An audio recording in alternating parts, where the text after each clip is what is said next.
Hey guys, good morning. We're going to have some fun.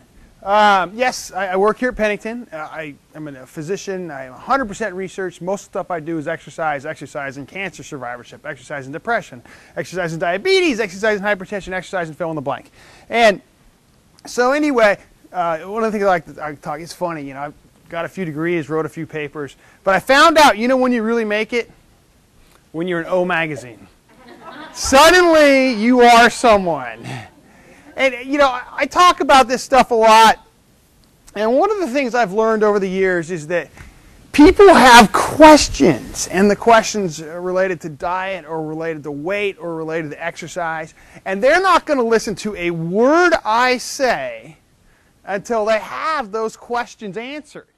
So I go through my whole spiel and I say questions, and someone goes, yep, right there, and I'm like, they didn't listen to a word I said. So a few years back, I came up with a little game.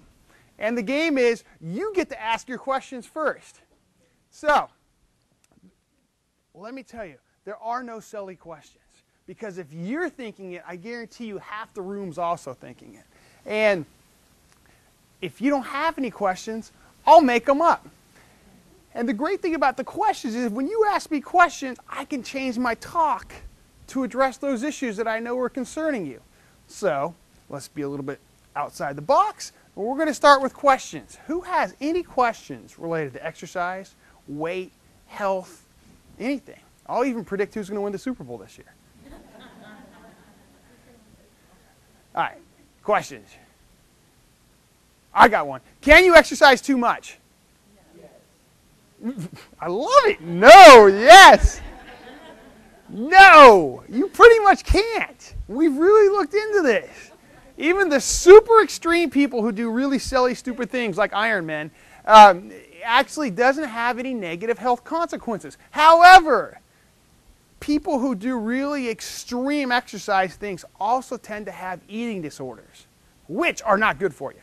So actually, for most of us, at least from a health perspective, there's almost no such thing as too much exercise. All right, I saw a real question in the back. Mm-hmm.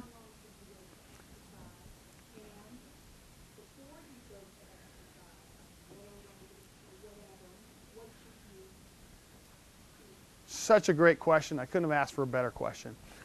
How much should you eat or when before you exercise? How much should you eat or not after exercise? And there's a general theme here related to that, and that is there's no like hard and fast rules. We're all different. We're all wired different. You're going to see some of this in what I love the individuals. You wave a wand, they lose 100 pounds. And then they show up on Oprah and talk about how easy it was. Okay, but that's 1 out of 20. That's not most of us. That's not most people. We all react differently to exercise. We all react differently to diet. And you know, one of the things you got to keep in mind, it's the same thing. I love the people say, oh, I like to get up every morning at 4 and go exercise. Good for you. Ain't me. I'm sleeping. You can catch me at noon.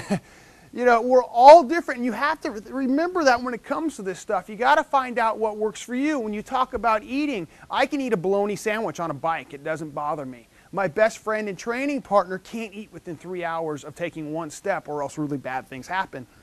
So what works for you, both before exercise and after exercise? I'll tell you one thing I noticed is kind of a trend, is people will go into their workouts underfueled.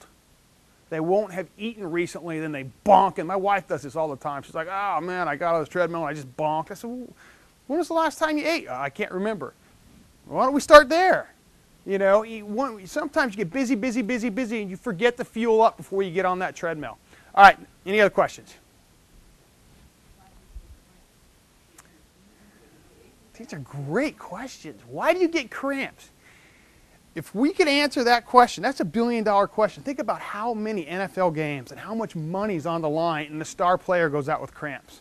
So these guys can't figure it out. Why can't you know, cramps are to some extent an electrolyte issue. But we don't really quite know how to eliminate them. Hydration's key to avoiding cramps. I say this carefully. Getting enough salt in your diet is key to avoiding cramps. That's more of a human performance thing. Cramps can become an issue, especially if you're a regular cramper. The hydration thing's key to trying to avoid cramps. All right, so one more question over here. I attended gym, and I was told by personal training when you're doing cardio workouts, anything past the 30, 45 minutes, you basically, not doing anything for yourself. Is that true? I wouldn't go that far. I appreciate what they're trying to say.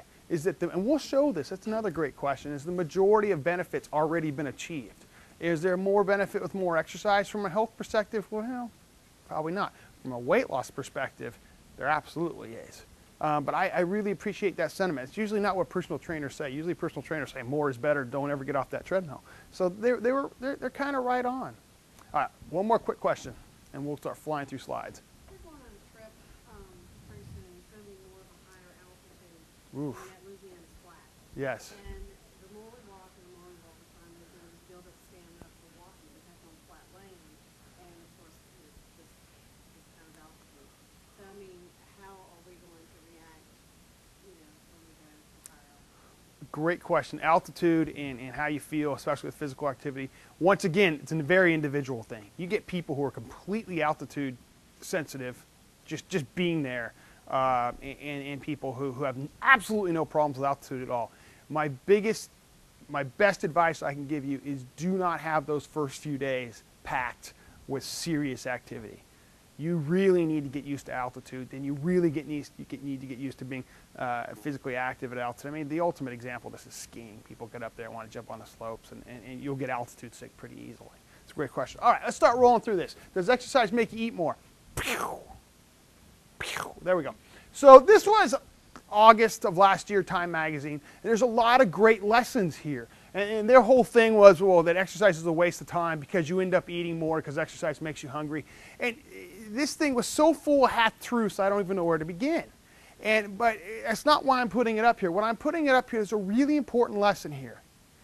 Weight loss is an $80 billion industry. $80 billion a year. That's twice as much as the federal government spends on all medical research in the U.S. $80 billion through magazines, books, internet. I love to challenge other researchers and other kind of research topics and say, do you see your topic splashed all over the newsstand every time your patient's checking out? Well, that's obesity. And one of the central things you need to understand is the truth related to exercise and diet and weight loss is boring. Boring doesn't sell magazines. Boring doesn't sell books. These guys are looking for hype. And the hype often either borders on truth or is fully fiction. They're not interested in making you healthier. They're interested in getting in your pocketbook. You always got to remember that. When you see these things on the newsstands or on TV, the basics of this gig are really simple. They're really simple. Unfortunately, there's no easy, quick fixes. So first I'm going to talk about exercise and health. Then I'm going to talk about exercise and weight. And last, I'm going to give you an exercise prescription. I want to talk a little bit about exercise and general health. So if you get on a treadmill and you do a maximal treadmill test, and you find out how fit you are, kind of how big your engine is, how long it takes you to get fatigued, we know how physically active you are. Well, why is that important? Why don't you just ask people how physically active they are? Because they lie to you. And they don't mean to. It's just a really tough question to answer. You could have a walking mailman who doesn't exercise at all. So he's going to say, no, I don't exercise. You say, oh, well, he must not be very fit. But he walks all day. So, when you put people on these treadmills, you can figure out how fit they are. And that's important because this is showing fitness and risk of dying before you should. Fitness and risk of dying before you should. We're going to focus on the men. So this is low, moderate, and high fitness. Risk of dying before you should. Low, moderate, high fitness. Obviously, the higher the level of fitness, the lower the risk of bad things happening to you. And there's a really important point here. To go from that low to that moderate fitness only takes 30 minutes a day, 5 days a week of walking. 30 minutes a day, 5 days a week, and you get to go from this risk to that risk. That's a pretty good deal, huh? So when you go from a couch potato to a regular walker, huge health benefits. When you go from a regular walker to, say, a runner, a little bit more benefit. So this gets at your question from earlier. So when you're on that treadmill for 30 minutes, it gets you down to here. You add a little bit more, yeah, you get out here. But the biggest return on investment is right there. I don't want to mess with that. There's another really important point that people don't always appreciate. And that is the idea that the benefits of exercise, the benefits of physical activity are so beyond weight loss. There's so much stuff going on with exercise, and too many people focus on that scale. If they're exercising and they're not losing weight, they think they're wasting their time. I'm actually convinced that most of the benefits of exercise all occur above the shoulders. They're all happening in the head. But this is a great example. So here we have individuals who are lean, normal weight, and qualified as obese, fit, unfit, fit, unfit, fit, unfit. Look at how in every single weight group, look at the risk reduction of avoiding being unfit in every single weight. So basically, everybody stands to benefit from being physically active no matter what their weight is, and even if they don't lose a pound. And the same thing for diabetes. I don't want to mess with that. This is just, I'm going to really pound on this point here. What I showed you was categorical data. Now I'm going to show you the actual data. So here you have fitness down here, and here you have risk of dying. And this is a hypothetical line. You would expect this kind of small change in fitness, small change in risk, big change in fitness, big change in risk. Actually, not what we see. This is what we see. There's nothing linear about it. It's curvilinear. If you're a 10K runner and you're out here, and you become a marathon runner and you go over here, you haven't changed your risk. You were already bottomed out. But if you're a full-blown couch potato over here, you take up walking, you get a little fit, look at how much you reduced your risk from a little bit of physical activity. Look at the return on investment for this part of the curve. Just get out of that unfit category. Just get off the couch. Now, unfortunately, as we age, we lose 1 to 2% of fitness a year because we lose 1 to 2% of our muscle mass, our lean muscle mass every year. That begs the question, can we reverse this decline in fitness, or can we stop this decline in fitness? If so, how much physical activity does it take? Well, this was what the purpose of the Rouge study was. The Rouge study was the largest exercise trial ever conducted in women. It was 464 postmenopausal, sedentary, overweight women with high blood pressure. And what we looked at, and this is when we published it, and what we looked at was different doses of exercise. And I'm a physician, I'm always asked, well, what do you do all day? You're a researcher. What do researchers do? This is what we do. We screened 4,500 women for this study. 4,500 women. We enrolled 464. So that means we had to tell 4,000 postmenopausal women they can't be in the study they want to be in.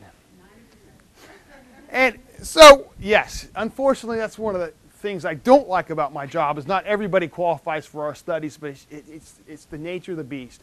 So we put you into, a computer actually puts you into one of 4 groups. The control group, the group that did 70 minutes a week or half the consensus recommendation, the group that did 136 minutes a week, and a group that did almost 200 minutes a week. All of it was supervised. Every heartbeat, every step, everything took place in our laboratories. We know what happened. We know what people did. We had a 91% retention. The only women we lost were women who had had major life events. This is compliance across the exercise groups. We basically had 100% compliance. So nothing I'm going to show you is due to people not doing what they're not supposed to do. That's always an issue with exercise trials. Did they do what they were supposed to do? We know they did because they did it in front of us. And this is what we saw. The control group, the group that did nothing, actually lost fitness over 6 months. I mean, how scary is that? The group that did 72 minutes a week not only didn't lose fitness, they actually gained some fitness. They actually got stronger from 72 minutes a week. Oh, I forgot to tell you. The exercise was walking, and the intensity was so low that if we went out in the halls and did this, you would look at me and say, this doesn't exercise, this doesn't count. Well, that was the whole point. We wanted to have a very public health, very clinically friendly prescription. 136 minutes a week benefited more, 192 minutes a week benefited the most. But the take-home message here is little as 72 minutes a week had benefit. We changed the trajectory. Where they should have been losing fitness, these women actually gained fitness. Modern medicine is going to get most of us to the age we're supposed to get to. It really is. But that doesn't guarantee that we're going to have the quality of life that we want, that we're going to be able to chase the grandkids, we're going to be able to take that trip, we're going to be able to make it out to the Mardi Gras parade. And on a more basic level, we're going to be able to clothe ourselves, bathe ourselves, get out of bed on our own.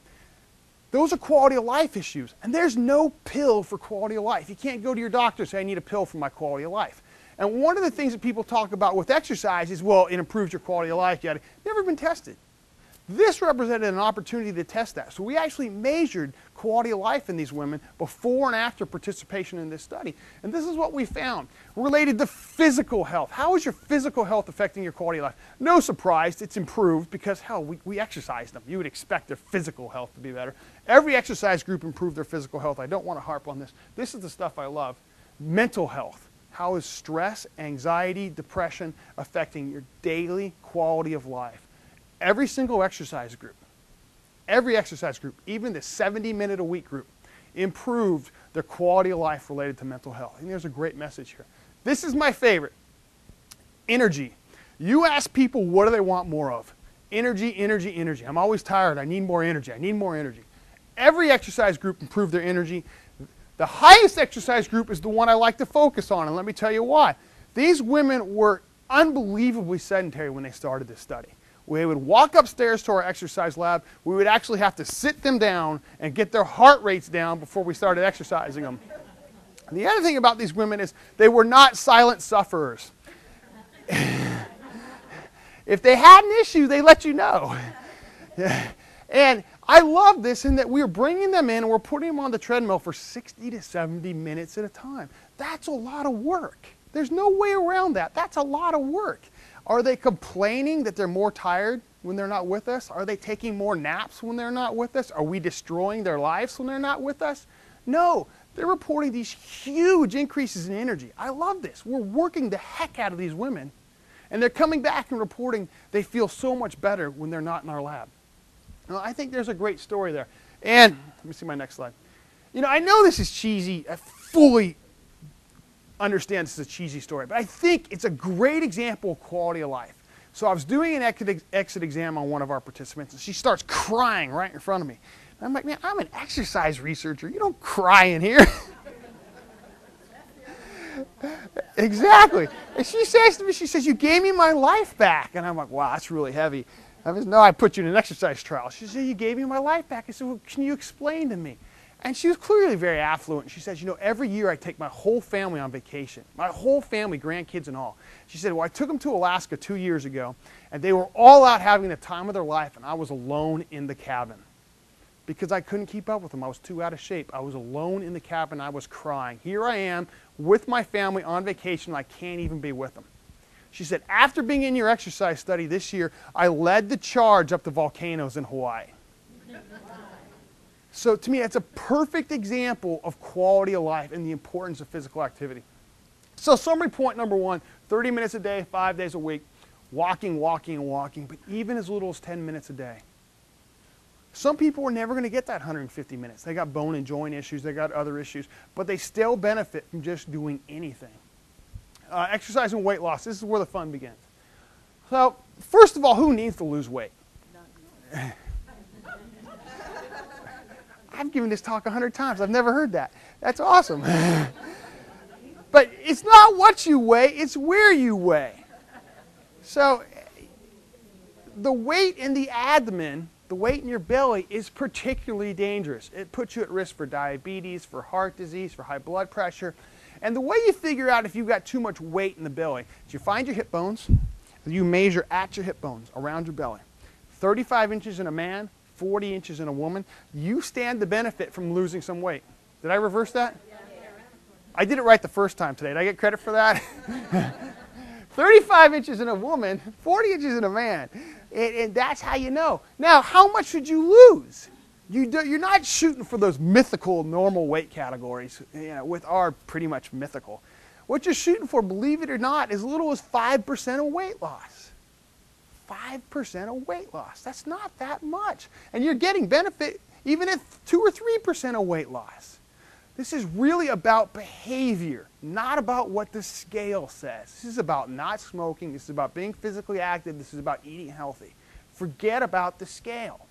So, let's talk about exercise and weight loss. Focus on the right. The left, don't even worry about. You would think the more exercise, the more weight loss. The more you exercise, the more weight loss. But as probably a lot of you already appreciate, that's not true. So here you have exercise studies, and here you have the amount of weight loss, and you don't have to be a scientist to figure out there's no relationship there. In a lot of these exercise trials, people don't lose nearly as much weight as they should. And I want to talk about Drew. And the Drew was a really unique opportunity to look at the role of exercise and weight because we supervised all the exercise. We know what they did. So we know how much weight they should lose. It's easy to calculate how much weight they should have lost. And this is a really, really important point. So this is the lowest exercise group, the medium exercise group, the highest exercise group. Focus here. Every one of these lines is one person.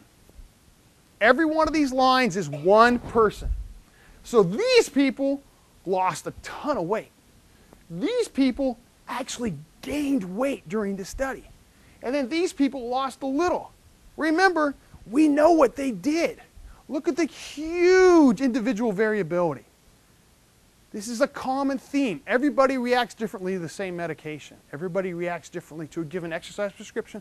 Everybody reacts differently to a different dietary prescription. You've always got to remember that. It doesn't mean there's something wrong with you because you reacted differently than your friend to a given prescription. No, you're still receiving health benefits. So here's what we saw. In the lowest exercise group, they lost 1.3 kilograms. In the next exercise group, they lost 1.9. In the highest exercise group, they went in reverse. Didn't lose nearly as much. Now let's look at this a different way. The black bars represent how much they should have lost. So in the 72-minute-a-week group, they lost exactly what they should have. The 136-minute-a-week group, look at that. I mean, doesn't get any better than that. They lost exactly what they should have. The group that did almost 200 minutes a week lost half the weight they should have lost. Now, let's throw in another study which did even more exercise. The red and green one. And in that instance, the exercise group barely lost any weight despite doing a ton of exercise. So, I don't want to bore with that. So, okay, we'll come back to why. One of the unique aspects of Drew was, we had before and after, but we also did weights every week. So we can actually check our own data to make sure we're not making some crazy mistake here. And this is weekly weights. 72-minute-a-week group, the black line represents the predicted weight loss, the blue line, the actual weight loss. Look how nicely they tracked. 130 minutes, 6 minutes a week, same thing. The 190-minute-a-week group, look at how they track for about 2 months, and then something happens, and they come off track. So clearly, there's some compensation going on in this highest exercise group. Well, there's only one thing that compensation can be. They're eating more. The real question is not, are they eating more? The real question is, why are they eating more? And I'll tell you what I think. I don't think it's hunger. I don't think they're hungrier. I think it's reward. I think they're convinced themselves that they're doing so much work that it's okay to swing by that ice cream shop on the way home. Now, I want to make a point here in that this was a peer exercise trial. We told them, we're not going to talk to you about diet. We're not going to talk to you about your weight. This is purely exercise.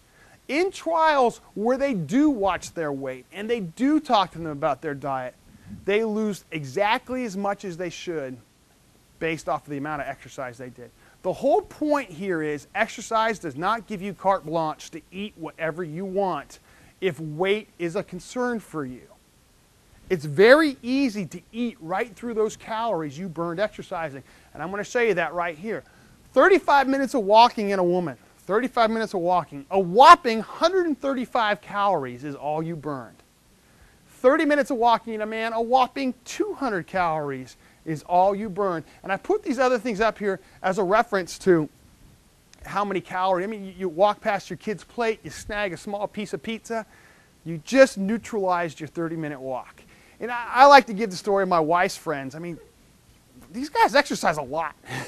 And they'll be on the treadmill 45 or 60 minutes. They'll be like, I don't get it, I'm not losing any weight. And I'll be like, well, let's talk about this. Well, what do you do after you get off the treadmill? Oh, we go to Starbucks.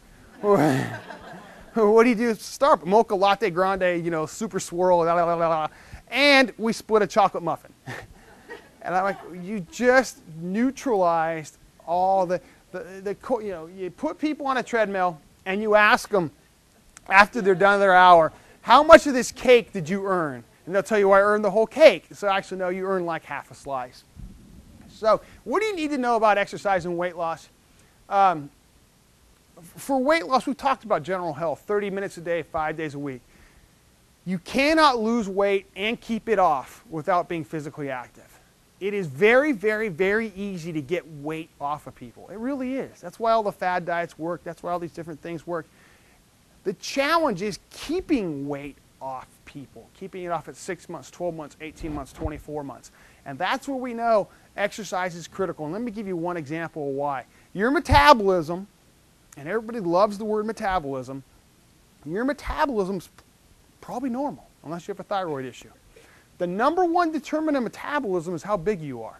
The bigger you are, the bigger your metabolism, because you've got more little teeny engines burning fuel all day. It's just pure math. So when you first start dieting, you have this huge metabolism ripping through calories all day long. When you cut calories out of the diet, you lose weight really quickly. When you start to lose weight, you're getting smaller. When you get smaller, you have less of these engines. So your metabolism goes down. So over time, in the beginning, you diet to lose weight. You exercise to keep the weight off. Because over time, those exercise calories become more and more important as your metabolism gets smaller because you're getting smaller. The relative importance of exercise calories go up. The only way to lose weight and keep it off is to be physically active. And unfortunately, it's a big prescription. It's 45 to 60 minutes a day. 45 to 60 minutes per day to lose weight and keep it off. We already talked about that. So, quick summary, 30 minutes a day, 5 days a week for general health, but something's better than nothing. Just get off the couch. If you want to lose weight and keep it off, 45 to 60 minutes per day, most days a week, have to become part of your life. When you're talking about weight loss, you got to talk about diet and exercise. You can't talk about one without the other, or else you're destined for failure. Certainly, thank you guys, and we got a few minutes here for questions.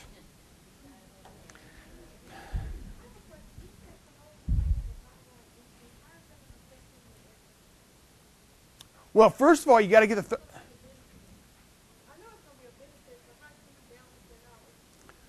Okay. Well, first you got to get the thyroid issue diagnosed and treated. After you get it treated, you're going to receive all the benefits of exercise anybody else would. We have tons of people in our studies with thyroid issues, and it does not at all interfere with the benefits of exercise. If you're real healthy and young, and you just have target areas that you want to get rid of. Spot reduction. Spot reduction. No such thing as spot reduction. But, I mean, very, very healthy, very fit, very conscious of nutrition, stuff like that. Yeah, I'm asked this all the time. I get this on a regular basis. I've got weight in my ankles, or I got weight in my arms, or I got weight wherever. I want some spot reduction. There's no such thing as spot reduction. Believe it or not, often the answer for this is resistance training. What? Weightlifting. Because you're not going to get, everybody's, oh, I don't want to look like a bodybuilder. Well, you're not going to. You can't add that much muscle. But believe it or not, the arms, the shoulders, a little bit of resistance training has huge benefits, and women love it. Initially, they're like, I don't have anything to do with this. They start doing it, and they're like, oh my gosh, how did I miss this for so long?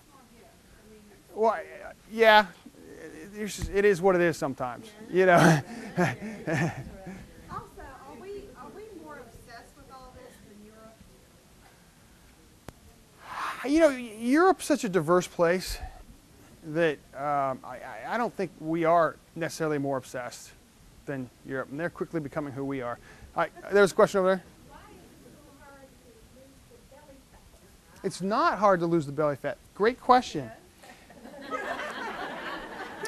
Okay, if you lose weight, you're going to lose it everywhere. What's really interesting about the belly fat actually is that it's very exercise sensitive. and that exercise will actually make you lose belly fat where you're not losing a whole bunch of weight overall. One of the things we'll hear in our studies all the time is, man, my pants fit different, I haven't lost a lot of weight, but I feel great after 6 months of exercise. Well, their pants fit different because they've lost some of that belly fat. They haven't lost a lot of weight because they wanted to lose like 60 pounds and they lost like 5 pounds. So one of when you, in my world, when I hear belly fat, I think exercise. You know, obviously, if you lose weight, you're going to lose it everywhere. But if you're exercising, you're going to particularly lose weight in the belly. Is that an age thing too? It is. It is. It is. Normally, I would think. Absolutely. After menopause, you start distributing weight into places you didn't used to distribute weight. Your weight, Absolutely. the weight's in different areas. Absolutely. It is a menopause thing. I'm always hearing that when you exercise on a regular basis, you have to mix things up after a while and your body gets adjusted to it. I don't know what that all means. What does it mean your body gets adjusted to it? You know, once again, it's no. I mean, you know what? If you're on a program, you've been doing that program for 20 years and that program works for you, don't mix up anything. If you've been on a program for 3 years, and like I don't do any Ironman training at all. I don't run, I don't bike, I don't swim anymore because I just got sick of it. That's the bottom line. I just got sick of it. Now I go do jiu-jitsu with my kids. You know, you got to do what works for you. So if mixing up works for you, then go mix it up. You know, just do anything. It doesn't matter what it is. People always, what's the best exercise? The best exercise is the one you'll do. Last question. If you go to the gym though, you know, you start off on a treadmill and then it's maybe one of those elliptical things, but then they say, well, you should do the weights too and don't do it all that because if you want to lose weight in your arms, then you need to lift weights. If you want to lose weight in your stomach, you need to do the crunches. Well, but once again, Just walking, will that take everything off? yeah, you're not going to spot. There's no such thing as spot reducing. You can do all the curls you want. You're going to add muscle, but you're not going to lose weight in your arms per se. Your body doesn't selectively grab fat. You know, if you lose weight, you lose it all over. If you add muscle, you add definition. You know, when I'm talking to big groups, I always say, look, walking because you can do it. What works is what works for you. I like the ellipticals. I don't get the ellipticals, but I got friends who absolutely love them. You know, what works for you? Just get off the couch, get that heart going. All right, guys, we're a little bit over. Thank you guys so much.